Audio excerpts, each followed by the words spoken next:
30 di bawah 30 tahun Forbes pada tahun berikutnya. Kita sambut Muniba Muzari. Halo semuanya. Semoga dimanapun Anda berada, tetap sehat dan tetap aman. Saat ini, seluruh dunia menderita karena pandemi global ini, dan ini benar-benar masa ujian bagi kita semua. Motivasi mati setiap hari, dan untuk menjaga motivasi tetap hidup, menurut saya adalah tanggung jawab kita untuk membagikan kekuatan kita dengan orang di sekitar kita. Berbicara tentang motivasi, saya tidak pernah mengaku sebagai pembicara motivator. Saya selalu mengatakan bahwa saya menganggap diri saya sebagai pendongeng kecil. Karena kemanapun saya pergi, saya berbagi cerita dengan orang-orang yang duduk di antara hadirin. Dan hari ini juga, saya akan berbagi cerita dengan Anda semua.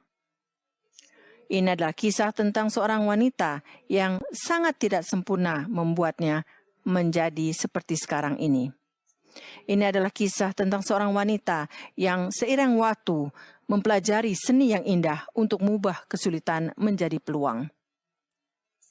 Ini kisah tentang seorang wanita yang selalu berusaha berdiri tegak, yang selalu berusaha menghadapi ketakutannya saat duduk di kursi roda. Ini adalah kisah saya tentang kepercayaan diri saya. Orang berkata bahwa hidup terjadi pada Anda. Menurut pendapat saya, hidup terjadi untuk Anda. Ada beberapa insiden yang terjadi pada Anda yang begitu kuat sehingga mengubah DNA Anda. Apa yang terjadi pada saya 13 tahun yang lalu, orang menyebutnya kecelakaan. Saya menyebutnya insiden. Karena entah bagaimana merusak tubuh saya. Tetapi itu benar-benar mengubah jiwa saya. 13 tahun yang lalu, saya mengalami kecelakaan mobil.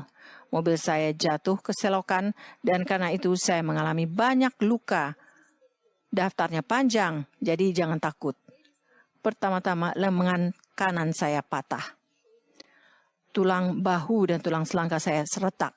Paru-paru dan liver saya terluka parah karena seluruh tulang rusuk saya retak. Dan karena semua patah tulang ini saya mengalami perdarahan dalam yang sangat banyak.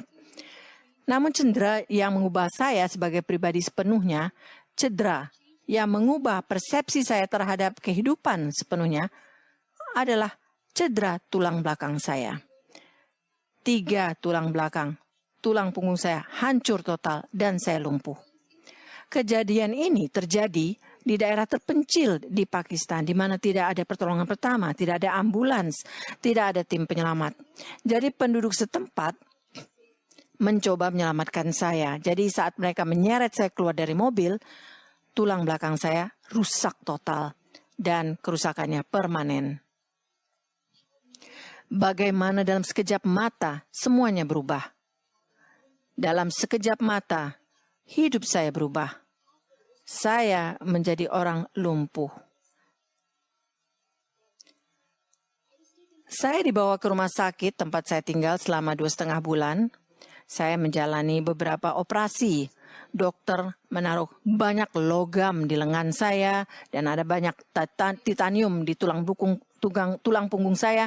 Dan mungkin karena itu orang memanggil saya wanita besi dari Pakistan. Dan setiap kali saya menyebut diri saya sebagai wanita besi, saya melihat penonton tersenyum. Dan itu benar-benar membuat saya bahagia.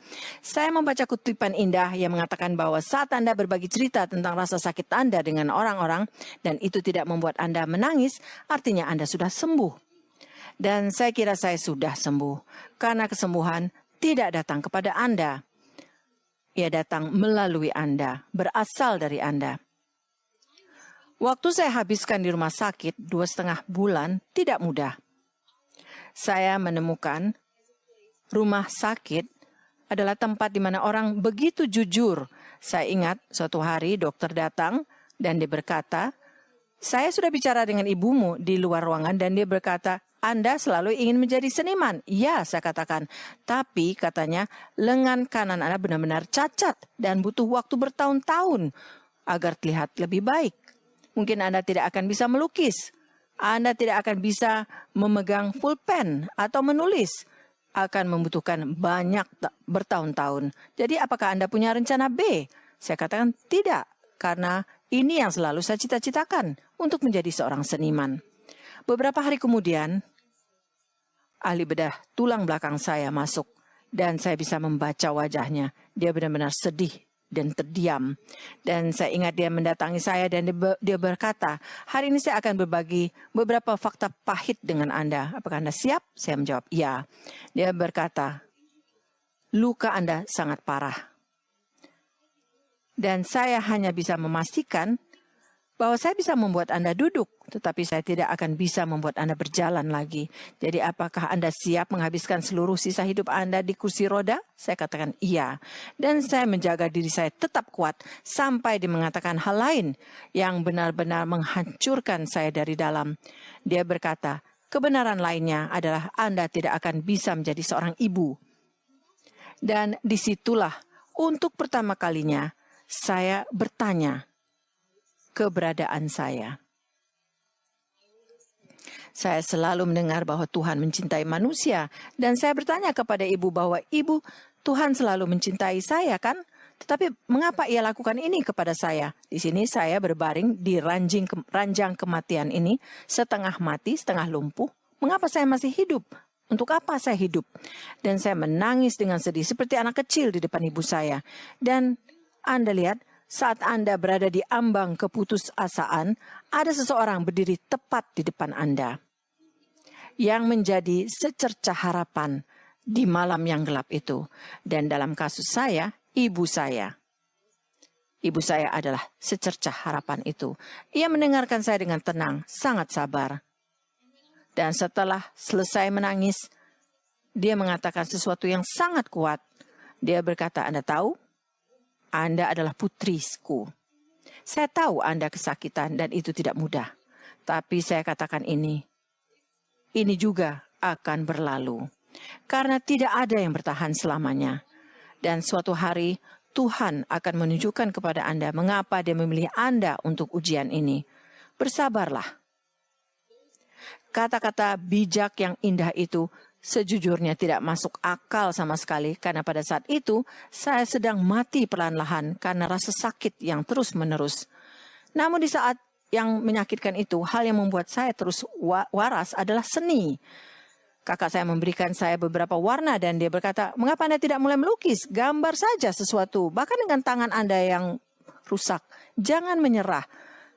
Terus terang, lukisan indah yang saya buat dalam rasa sakit itu, dengan rasa sakit itu begitu dekat di hati saya. Karena seni membuat saya tetap waras. Ini adalah media yang sangat indah. Tanpa mengucapkan sepatah kata pun Anda hanya menghasilkan cerita. Dan secara harfiah, warna-warna itu memberi warna bagi hidup saya ketika saya lelah berada di tempat tidur. Setelah dari rumah sakit, saya dipindahkan ke rumah. Saya tinggal di kamar saya, terkurung selama 2 tahun karena saya mengalami luka lebam pada tubuh saya. Saya mengalami infeksi yang tak terhitung di tubuh saya dan kami tidak tahu bagaimana mengatasinya. Jadi butuh waktu 2 tahun dan 2,5 bulan. Dan kemudian ada momen yang menentukan dalam kehidupan saya. Saya duduk di kursi roda setelah 2 tahun dan 2,5 bulan untuk pertama kalinya. Dan saya ingat ketika saya duduk di kursi roda setelah sekian lama, saya melihat diri saya di cermin dan saya berkata, inilah diri saya. Saya harus percaya siapa diri saya sekarang. Saya tidak akan menunggu keajaiban datang dan membuat saya berjalan. Karena mungkin memang tidak ada keajaiban. Saya tidak bisa duduk di sudut ruangan menangis dan memohon bantuan dan bertindak sebagai pasien karena saya bukan pasien. Inilah diri saya. Ini adalah kisah saya dan saya harus menjadi pahlawan dalam cerita saya apapun yang terjadi. Jadi saya harus menerima kondisi diri saya secepat mungkin. Dan saat penerimaan diri itu muncul, kisah percaya diri dimulai. Saya mulai percaya pada diri saya. Tapi Anda tahu, perjalanan menuju percaya diri atau penerimaan diri tidak pernah mudah. Kita memiliki rasa takut di dalam diri kita. Setan kecil yang tersembunyi di dalam diri kita yang harus kita atasi setiap hari. Jadi bagi seorang wanita, seorang gadis muda berusia 21 tahun yang harus menggunakan kursi roda selama sisa hidupnya, daftar rasa takutnya terlalu panjang. Saya memutuskan bahwa saya akan mengatasi rasa takut itu selangkah demi selangkah. Jadi 3 ketakutan mendasar yang saya miliki dalam diri saya atasi seiring waktu. Hari ini saya akan bagikan ketakutan itu. Rasa ketakutan terbesar adalah menghadapi orang. Saya tahu berasal dari pembicara publik, sungguh ironis, tetapi memang begitu. Saya takut menghadapi orang. Bukan karena saya tidak ingin menghadapi dunia. Saya hanya tidak ingin melihat rasa simpati yang ada di mata mereka ketika mereka melihat saya.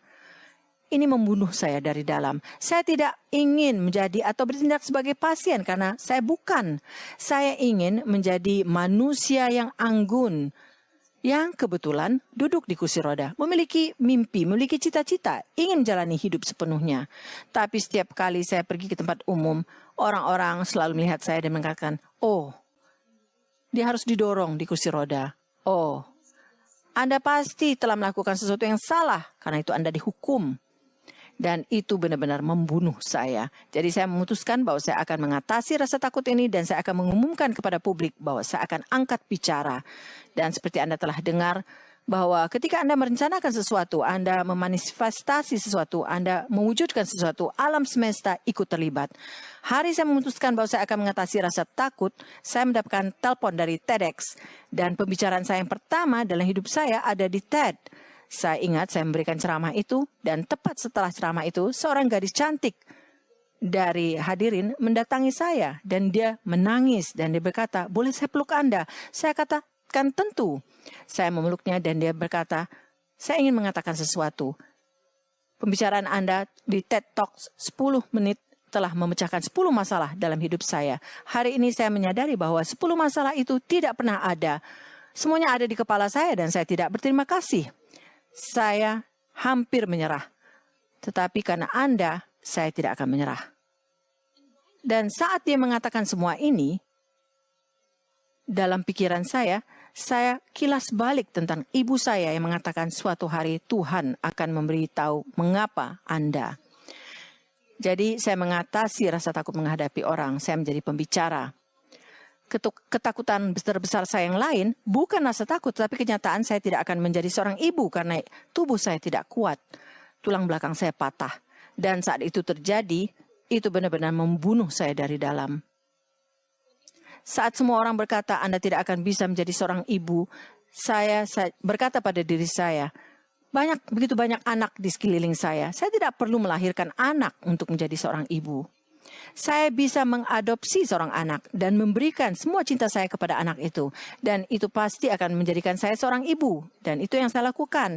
Saya pikir itu adalah keputusan terindah yang pernah saya lakukan. Anak laki saya berusia 2 atau 3 hari ketika saya menggendongnya untuk pertama kali. Dan hari ini dia berusia 10 tahun. Sebuah perjalanan hebat. Dan apa yang saya belajar dari Nile, ia membuat saya tetap waras dan sabar sepanjang waktu. Saya ingat ketika dia berumur 4 tahun dan kami mendapatkan sepak bola yang sangat bagus untuknya. Dia mencintai sepak bola dan dia berkata, "Bu, saya senang sekali dengan sepak bola. Jadi ayo main sepak bola." Dan diletakkan bolanya di kaki saya dan dia kata, "Tendang bolanya." Saya hanya menatapnya dan berkata, "Nair, saya ingin sekali bermain sepak bola dengan Anda. Saya ingin menendang bola Anda. Tetapi saya tidak bisa karena kaki saya tidak bekerja." Dan sebagai seorang ibu, saya merasa sangat tidak berdaya pada saat itu. Tapi saya ingat, anak kuat yang sabar ini mendatangi saya dan berkata, "Jangan khawatir, Bu. Kakimu tidak bekerja, tapi tanganmu bekerja. Mari kita main tangkap bola." Jadi pada saat itu, anak berusia 4 tahun benar-benar memberitahu saya bahwa ketika Anda mengira gelasnya setengah kosong, ingat saja, gelas Anda setengah penuh. Bersyukurlah. Saya mengatasi rasa takut ini, dan saya menjadi seorang ibu. Betapa indahnya itu. Dan yang tak kalah pentingnya, takut ditinggalkan. Entah bagaimana jauh di lubuk hati kita semua takut sendirian. Kita semua takut menjadi kesepian. Percayalah. Terkadang kita mencoba untuk bergantung pada orang-orang begitu keras karena mengetahui bahwa orang-orang ini tidak seharusnya bersama kita. Bebaskan diri Anda dengan membebaskan mereka. Saya lakukan itu. Saya menghabiskan banyak waktu dalam kesendirian, dan kesendirian ini memberi saya pelajaran. Pada akhirnya, kita semua sendirian. Kita semua harus melawan iblis kita sendirian. Jadi bersiaplah untuk itu. Dan yang tak kalah penting, saat orang yang salah pergi, hal yang benar mulai terjadi. Jadi saat saya mengatasi rasa takut ini, penerimaan diri dimulai dan itu mengarah pada percaya diri. Dan ketika Anda menerima diri Anda apa adanya, percayalah dunia akan mengenali Anda. Semuanya dimulai dari dalam. Semuanya dimulai dengan percaya diri. Ketika saya menerima diri saya apa adanya, ketika saya mengatasi rasa takut menghadapi orang, saya menjadi pembicara motivasi. Pekerjaan saya adalah memotivasi orang-orang di sekitar saya. Orang bilang, saya tidak akan bisa melukis lagi. Saya menjadi seorang seniman. Saya telah memamerkan karya saya di galeri seni yang berbeda di berbagai negara. Betapa indahnya melalui seni, orang-orang dapat terhubung dengan Anda secara global. Saya merasa sangat diberkati karena hari ini saya adalah seorang seniman. Saya menjadi duta Goodwill PBB yang pertama di Pakistan, yang merupakan kehormatan besar bagi seluruh negara saya. Kita bicara tentang pemberdayaan perempuan. Kita bicara tentang para wanita yang kehilangan suara dalam prosesnya, dalam perjalanan, dalam perjuangannya. Saya juga dinominasi oleh BBC Top 100 Wanita. Selain itu, saya juga salah satu dari Forbes wanita di usia 230. Saya adalah model kursi roda pertama di Pakistan. Saya penyiar wanita pertama Pakistan di kursi roda. Dan selain itu, pemerintah Serbia telah menganugerahi saya hadiah kemanusiaan yang luar biasa ini, yang merupakan kehormatan bagi saya dan seluruh negara saya. Dan juga saya masuk dalam daftar 500 muslim teratas di dunia 2 kali. Daftarnya tidak begitu panjang tentang apa yang saya capai sejauh ini, dan saya tidak sini untuk menjadi sombong, untuk beritahu apa yang saya sudah peroleh selama ini. Bukan itu, saya di sini untuk memberitahu Anda bahwa percaya diri Anda akan dapat membawa sukses bagi Anda. Sukses yang dibicarakan semua orang. Bagi saya, gagasan sukses itu berbeda. Sukses bukanlah tentang penghargaan yang Anda terima. Ini tentang saat Anda merasa diberdayakan. Apakah Anda bersedia berbagi kekuatan itu dengan orang di sekitar Anda? Pemberdayaan saya datang dari kenyataan bahwa saya membayangkan masa depan saya seperti yang saya inginkan. Seperti saya katakan, saat saya berakhir di kursi roda, saya bahkan tidak tahu bagaimana membawa diri saya di kursi roda sebagai wanita yang hidup di lingkungan konservatif ini. Dan hari itu saya berkata bahwa saya mencoba cari pahlawan untuk diikuti. Saya tidak dapat menemukan. Jadi saya menjadi pahlawan itu. Saya tidak membayangkan masa depan saya sebagai pasien. Saya tidak membayangkan masa depan saya sebagai, gadis malang. Kasihan hidupnya. Saya membayangkan masa depan saya sebagai pemberi, sebagai pengasuh. Karena saya tahu bahwa orang yang diberdayakan, memberdayakan orang, dan semua kekuatan yang saya miliki saat ini, saya harus berbagi dengan orang-orang di sekitar saya. Penghargaan ini, ketenaran ini untuk saya, dan itu bukan sukses. Menjangkau orang-orang di sekitar Anda, orang-orang yang membutuhkan Anda, membuat Anda sukses. Dan itulah yang saya lakukan. Saya mulai menjangkau orang-orang, dan saya berbagi suara saya dengan orang-orang yang kehilangan suara mereka.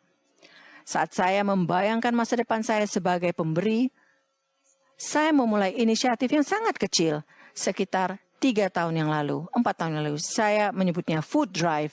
Ini adalah tempat di mana semua masyarakat berkumpul setiap akhir pekan dan mereka membagikan makanan. Ceritanya cukup menarik dan saya akan membagikannya kepada Anda. Ceritanya menarik karena saya mengajak teman-teman waria saya untuk datang dan menjadi bagian darinya. Jadi pada dasarnya teman waria saya adalah pengelola food drive. Awalnya tidak mudah karena masyarakat tempat saya tinggal, mereka tidak menghormati waria. Ini menyakitkan bagi saya untuk mengatakan bahwa waria dianggap sebagai orang yang tidak suci. Dan mengapa saya ingin mereka menjadi bagian dari kampanye besar ini? Karena saya ingin mereka diterima dan dihormati juga karena mereka adalah manusia. Awalnya sulit karena orang menolak menerima makanan dari tangan mereka, mengatakan, oh tidak bisa kita terima karena mereka tidak suci. Saya ingat, saya menggunakan media sosial saya dan saya mulai membagikan foto saya dengan teman-teman waria saya, memeluk mereka hanya untuk menormalkannya. Orang-orang membencinya. Saya disuruh menjauh dari mereka. Tapi Anda tahu, ketika Anda memutuskan untuk mengubah narasinya, tidak pernah mudah. Sudah 3-4 tahun sekarang, teman-teman transgender yang dulu mengemis awalnya, hari ini mereka adalah pemberi, mereka adalah pengelola food drive, dan mereka dicintai serta dihormati orang-orang di sekitar kita. Saat itulah Anda benar-benar menjadi sukses, saat Anda benar-benar diberdayakan. Jadi perjalanan saya bukan hanya tentang diri saya, ini adalah tentang semua orang luar biasa yang menemukan kekuatan dari diri saya, menemukan kekuatan melalui saya, dan perjalanan itu membuat saya merasa berhasil dan lengkap. Terakhir, saya ingin berbagi pembelajaran hidup dengan Anda semua. 13 tahun ini telah mengajari saya beberapa pembelajaran hidup yang luar biasa. Nomor 1, semua orang ingin menjadi sukses. Tapi apakah kita menyadari bahwa sukses yang sebenarnya, sukses bukanlah tentang berapa banyak orang yang mengenal Anda. Sukses adalah seberapa baik Anda mengenal diri Anda. Dan jangan lupa, jalan menuju sukses selalu kami, bukan saya. Muniba Masari sendiri bukanlah apa-apa. Ada sekelompok orang yang berdiri di belakang saya. Mereka tidak mendapat sorotan, tapi karena mereka, saya di sini. Mereka membuat saya kuat, mereka percaya dengan saya, dan kepercayaan mereka kepada saya meningkatkan percaya diri saya. Pembelajaran nomor 2. Perjalanan percaya diri tidak akan mudah. Akan ada pembenci, akan ada penentang, akan ada orang-orang yang tidak percaya. Tapi kemudian ada Anda yang membuktikan mereka salah. Jadi tetaplah kuat. Nomor 3, jadilah diri Anda sendiri. Jadilah diri Anda sendiri. Jangan biarkan opini orang lain menentukan Anda.